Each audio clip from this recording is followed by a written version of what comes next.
গাজীপুরের শ্রীপুরে দুর্বৃত্তের দেওয়া আগুনে পুড়ে ছাই হয়েছে চিস্তিয়া নামের একটি বেকারি। বুধবার রাত 3:30টার দিকে শ্রীপুর রেল স্টেশনের পূর্ব পাশে এই বেকারিতে আগুনের সূত্রপাত হয়। আগুনে নগদ টাকা ও মালামাল পুড়ে ছাই হয়। ক্ষতির পরিমাণ প্রায় 1.25 কোটি টাকা বলে জানায় বেকারি মালিক।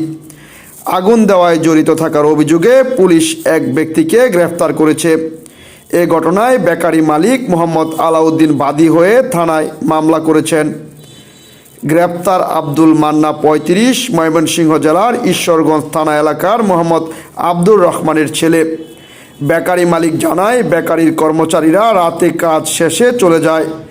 রাত 3:30টার দিকে বাজারের নিরাপত্তা কর্মী ও লোকজন ওই বেকারিতে আগুন দেখতে পায়। মুহূর্তে আগুন দাও দাও করে পুরো বেকারিতে জ্বলে ওঠে।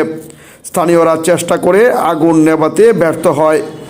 খবর পেয়ে শ্রীপুর ফায়ার সার্ভিসের 2টি ইউনিট 1 ঘন্টার চেষ্টায় আগুন নিয়ন্ত্রণে আনে।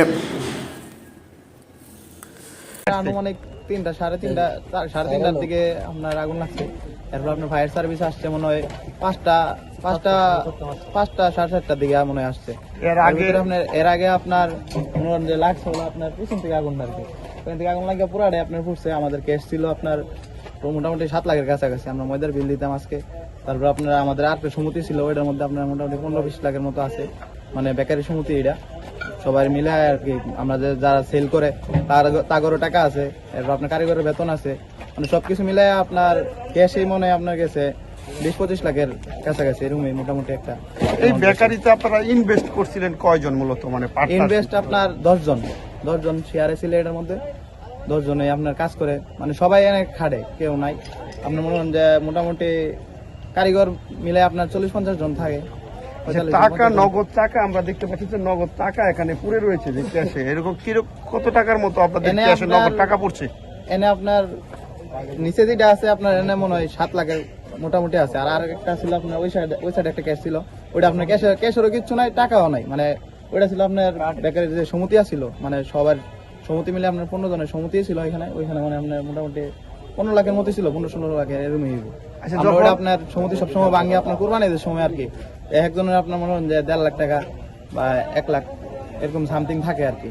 আচ্ছা, এই যে আগুন লাগার সময় আপনাদের বেকারিতে কি কোনো লোকজন ছিল? আপনার রাত্রে তো বিশেষ করে বেকারিতে কাজ চলে, আমরা জানি যে সকালবেলা সাপ্লাই হয়। তারপরে কি রাত্রে কি কেউ ছিল বেকারিতে? আপনার 2-3 জন ছিল, ঘুমাইছিল। আর আপনার কালকে বন্ধ ছিল, সব রাতের বন্ধ। সবাই নামাজ পড়ে আপনার আইসা সবাই গেছে। আমরা সবাই আপনার গেছি হলো 11:30 আনুমানিক 11:30 কিন্তু আমরা সজাগ ছিলাম 1-1:30 পর্যন্ত সজাগ ছিলাম, যেহেতু আমরা সকালে মাল নিয়ে বাইরে না। সকালবেলা শুধুমাত্র নিজে জান নিয়ে বাইরেছে, একজনের তাও হাত পুড়ে গেছে হালকা। নাম মোহাম্মদ হাইসাম। আমি এই বেকারি পার্টনারশিপের ব্যবসা 10 জন মধ্যে আমি একজন মালিক। তো আমাদের আনুমানিক রাত 3:30-4টার দিকে এখানে খবর আসে আমাদের এখানে যে বেকারিতে আগুন লাগছে। তো আমরা সবাই রুম থেকে উঠতে আসার পরে দেখি সম্পূর্ণ আগুনে পুড়ে ছাই খাই। এর মধ্যে ফায়ার সার্ভিস আসে প্রায় ঘন্টাখানিক কাজ করে আগুন নিয়ন্ত্রণে আনার পরে আমরা কিছুই নিতে পারি নাই, সব শেষ হয়ে গেছে। তো এখানে প্রায় 1 কোটি টাকা মালামাল ছিল, মেশিন, ময়দা, তেল, চিনি যা যাবতীয় ছিল সব এখানে। নগদ ক্যাশ ছিল 15-20 লক্ষ টাকা। তো আপনাদের কাছে একটি আকুল আবেদন, যেন আপনারা যদি পারেন আমাদের কিছু সহযোগিতা করেন, তাহলে আমাদের জন্য অনেক উপকার হবে। শ্রীপুর ফায়ার সার্ভিসের স্টেশন অফিসার মোহাম্মদ খায়রুল ইসলাম জানান, ভোর 4:15টায় খবর পেয়ে ফায়ার সার্ভিসের 2টি ইউনিট ঘটনাস্থলে গিয়ে 1 ঘন্টার চেষ্টায় আগুন